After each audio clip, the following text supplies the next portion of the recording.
So I guess we'll get Coady to speak first, introduce himself. Gwe, midawulotio. Nindelu is Coady Jipol, who die bet kimiola det da bejixerio down betdelue. Hello everyone, my name is Coady Stevens. I thank everyone for showing up today to listen to what I have to say. I'm going to explain a little bit about, I believe it's important for me to explain a little bit about why I became a warrior before I go into what happened in Elzebukto, because I believe that's very important. In my community back home in the Mi'kmaq territory, we face many social issues on the reserve which arise from the many years of colonial oppression against my people. We face a form of trauma that is referred to as prehistoric trauma. It's caused from so many years of genocide against the people, so many years of abuse on the people that, and the residential school system. The residential school has affected my whole community as a whole because it left many of our grandparents and our mothers in a spot where the Catholic Church has brought them up with the values of the Catholic Church. The very values of the Mi'kmaq people, the culture and our language and our tradition was ripped from us in the residential school. My grandmother was a student in the residential school in Shubenacadie. She was taken from her home when she was about 6 years old. And I try not to think of it this way, but I think about my grandmother, a little six-year-old being taken from her home and put in a place that's so scary where she was used to traditional ways. For me, I suffered many social issues in my lifetime. I suffered from 10 years of institutional oppression. I spent time in many institutions throughout the past 10 years. I did time in the jails, I did time in the rehabs, the detoxes. I once told the judge, I said, I started doing time when I was 6 years old. The judge looked at me and said, are you crazy? This is Canada. Nobody does time when they're 6 years old. I said, well, I started doing time with my mother in the transition house. Because when I was 16, I started getting into a little trouble. It was because I had no culture too. I had no language. I lost touch of my culture. So I strayed in a different direction that was not the right direction for my people. And I started getting into a little trouble. And one thing led to another. I started the long process of being caught up in the colonial chains of oppression in the justice system. The justice system held a firm grip on me and didn't let go. I kept going back and forth to court, and throughout the past 10 years, the whole 10 years I spent on probation. There was never a single week or a month that I didn't have on probation. Every time before my time probation was up, I would get in trouble again and get that another 2 years of probation. So during my times in court, the judge would say, Coady, why are you such an evil man? Why are you doing this to your community? How could you do these horrible things to your community? And I believed the judge. I said, I started believing that I was an evil man. And when you believe you're an evil man, and for me, I suffered from prescription drug abuse. I was addicted to painkillers, and it was quite the road. And when you're addicted to prescription pills and you're constantly going to institutions, you feel really low. I didn't have no tradition. That tradition didn't exist for me. In 2007, I did time with 23 inmates. This is not in the whole jail. This is just in one block. 23 inmates through the course of 10 months. Out of those 23 inmates, 11 are dead today. 10 are from suicide. 1 is from overdose. So that means that I have a 50% chance of having the same outcome in my life because of where I was born. I don't act this way because I want to be a thug. I was acting this way is because of what the country has inflicted on my people. It was because of what the country has did to my people that this road was chosen for me. This road was not chosen by myself. This road was chosen by the system. From the very day I was born a Mi'kmaq person, this was imminent for me to head in this path. And when I go home and look at my children, I have 2 children, a daughter and a son. And when I look at my children, I think about them growing up in the same social conditions as I did. I think about them. When I would lose a friend to suicide, I would be with that friend, hanging out with him, and then getting advice from him. And then one day, before you know it, he's dead. That's very difficult when you don't have a way of coping with that. My mother tried to teach me the best way she knew how, and she did a good job. She did the best she could do. But I don't want to be that father who has to give my son advice of how to overcome a friend's suicide. I don't want to give my son advice about what to do when he goes to jail, or what to do when he's hooked to prescription pills. When I look at my children in the eye, they're innocent. They can't even understand what goes on the reserve. They don't understand yet.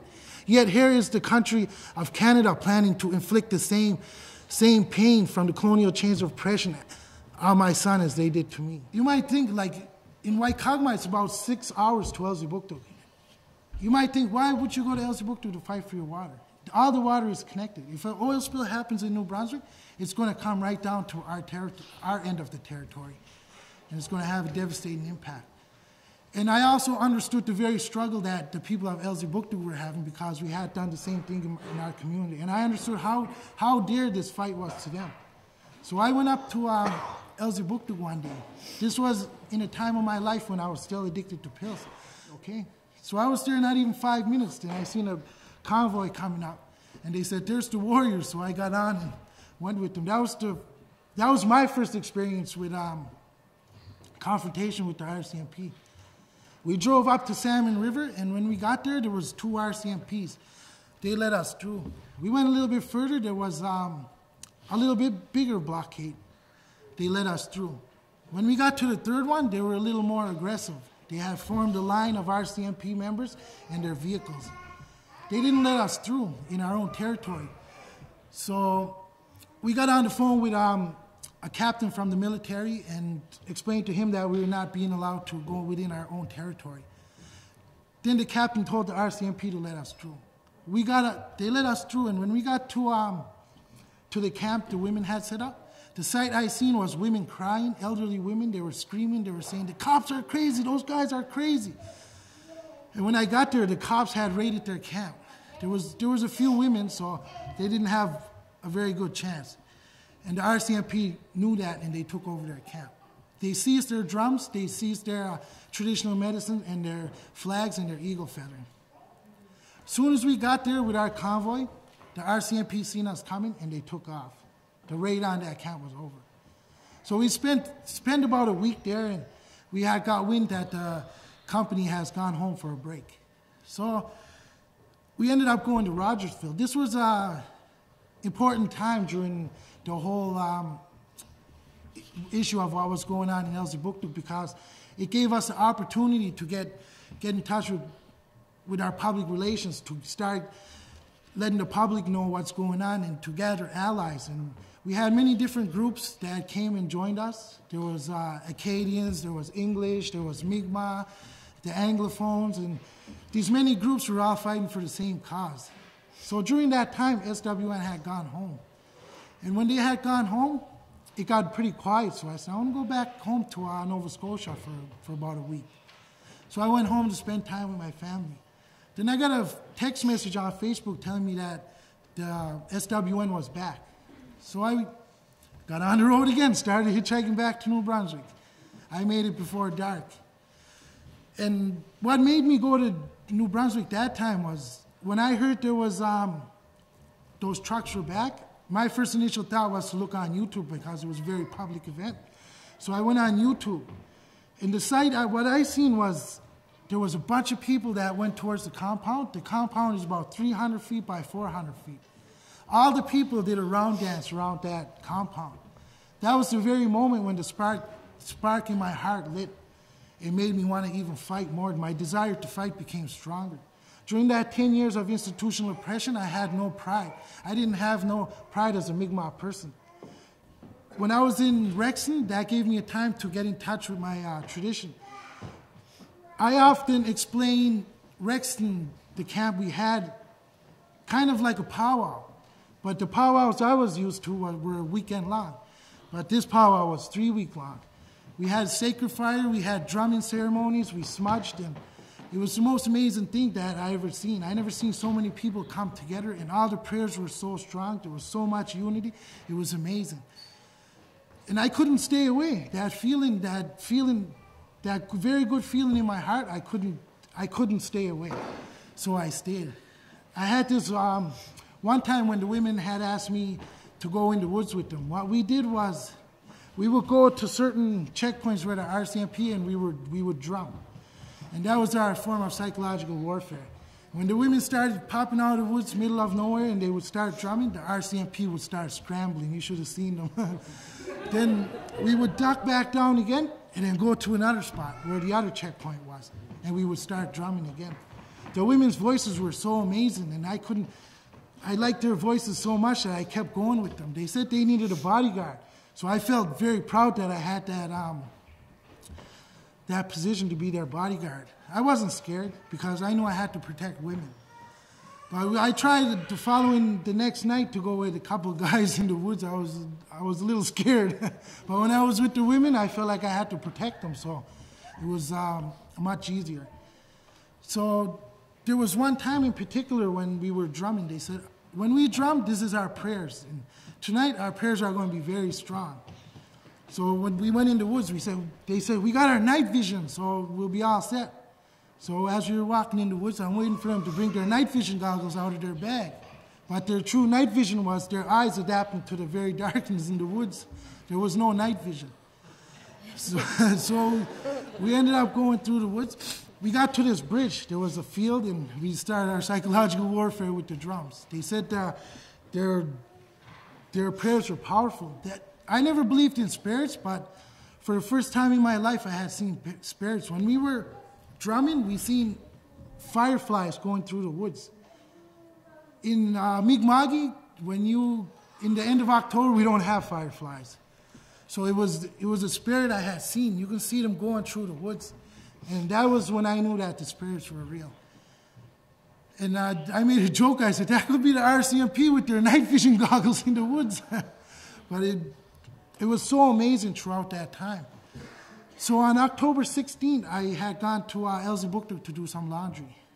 And when I did, I went for the night. And during that time, I got woken up saying there was a raid in progress. And throughout the summer, there was all kinds of raids that were supposed to happen, but they never did. So I figured it was one of those times, maybe it's a raid or maybe it's not. So I got back on the phone and I started seeing all the comments on Facebook, so I decided to go. Rexton is about 15 minutes from Elzebuktuk. When I got to Rexton, the RCMP had blocked all access into our camp. And when we got there, the RCMP told us, you guys can go through, but you guys can't take the car, so go park the car. We went to go park the car. And when we made an attempt to go through the line, the RCMP said, if you come through this line, you're going to get arrested. So I said the best thing was to leave that line and go in on another direction, because I was no good to my men if I was being arrested. So I made an attempt, and one of the RCMP members said, hey, what's your name? I said, my name's Nigel, which is my brother's name. I gave him all my brother's information, because I knew if they knew my name, I would be in big trouble. So they didn't buy it. The commanding officer said, that's Coady Stevens. They had already done their research. They had a picture of me. They had a bunch of new charges that I was charged of. They knew my name. They knew where I was from.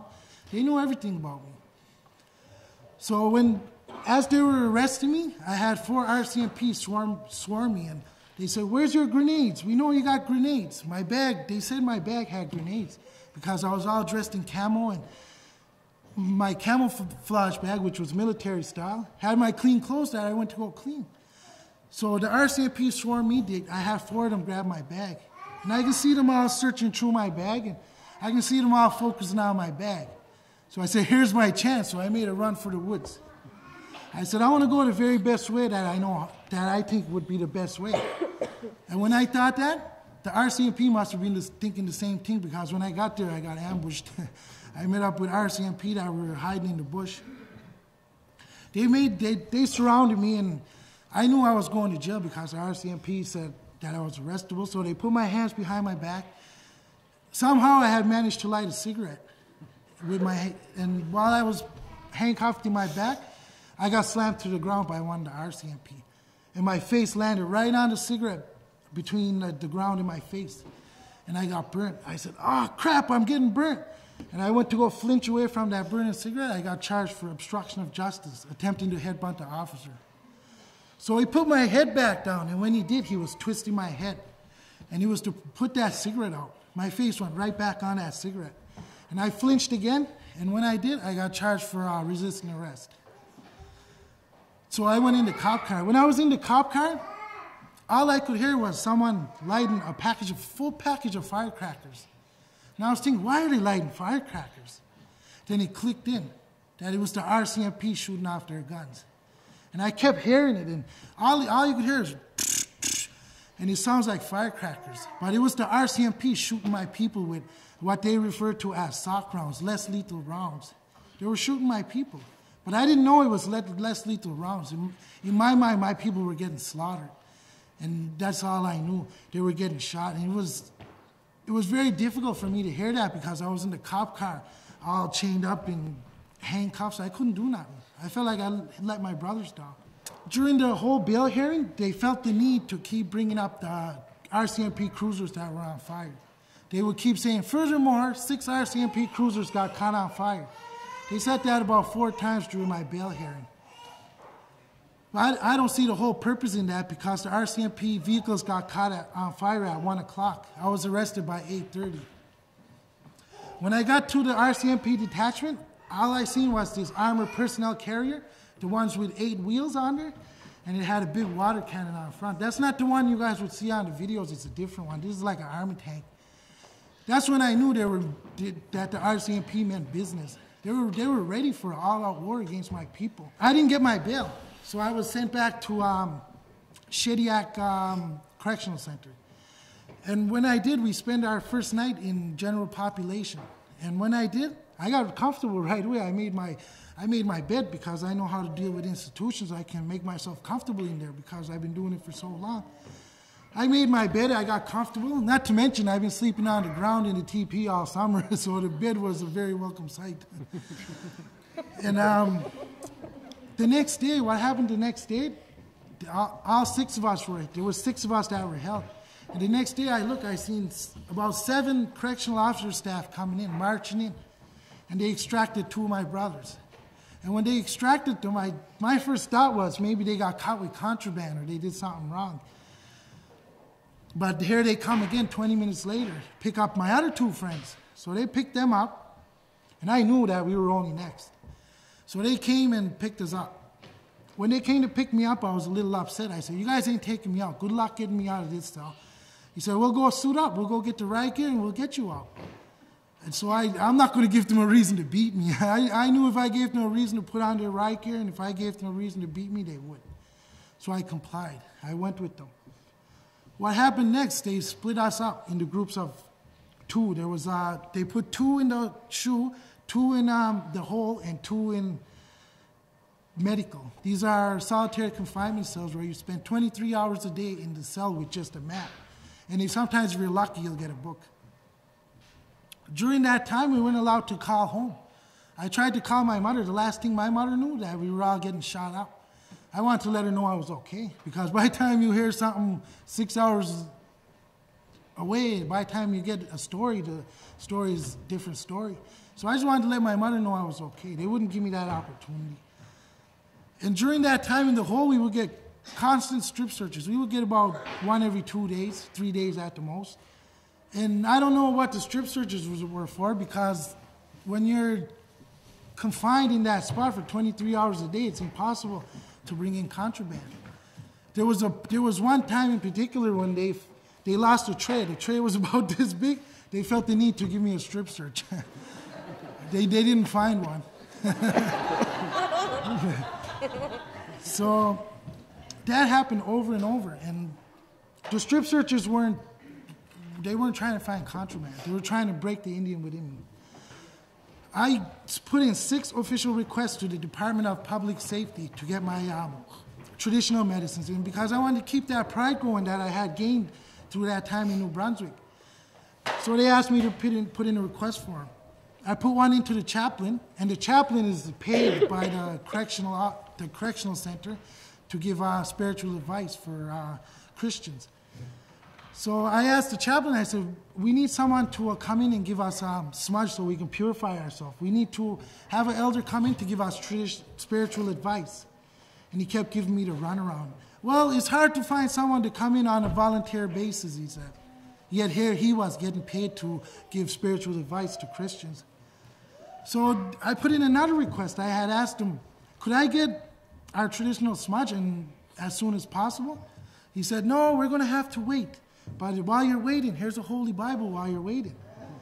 So back in my cell, I had some tobacco, so I took the Bible. I needed some rolling paper, so I grabbed it. And I ended up, I spent so many requests about our treatment. We told our lawyer. Our lawyer did a press conference telling them about the way we were being treated, about them denying us our traditional medicines. And as soon as that press conference, the next day they had someone to come into smudging us. And that was pretty quick. But as far as I know, we got 2 political prisoners of war still in jail. And to date, they still never had no smudge bowls or nothing traditional. They had made request over request over request. This is not denying someone their traditional right. These are human rights that are being violated. Not being able to freely practice my religion as I choose. My human rights were violated. So we ended up going to court on the 20th of December. I had a charge of forcible confinement where I confined 7 security guards within their compound. And it was a serious charge. My lawyer said if I was found guilty, I would face maybe 2 to 2.5 years in prison with my criminal record, or a maximum sentence of 15 years. So when I got to court, the Crown made a deal. He said, if you plead guilty to where I had that cigarette burning, the obstruction charge and resisting arrest, that they would drop the big charge of forcible confinement. There was one charge I had was uttering death threats to a security guard. And their video, the evidence they had was video. And on the video, it clearly shows me not being the one to make that threat. But I took the charge because they said if I pled guilty, I would be out that day. It was December 20th, 4 days before Christmas. So I took the deal. I went out. If I wanted to fight it, I had a chance, but I would have had to wait till February for a trial date. I didn't want to wait that long. I'd still be in there. So I took the deal. Then I ended up getting out, 2 years probation. I'm not allowed, for 2 years, I'm not allowed near shale gas protests, SWN, their employees or their equipment. They never said nothing about no pipeline protest or a treaty protest. So I'm just going to be careful which protest I go to.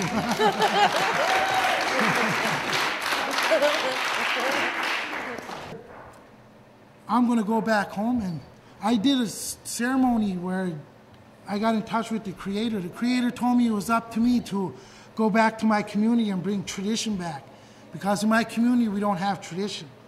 So when I go back home, I'm going to try in every best way I can to bring back tradition to my reserve, to teach the youth about tradition, because I can help lower the social issues if tradition was alive in our community.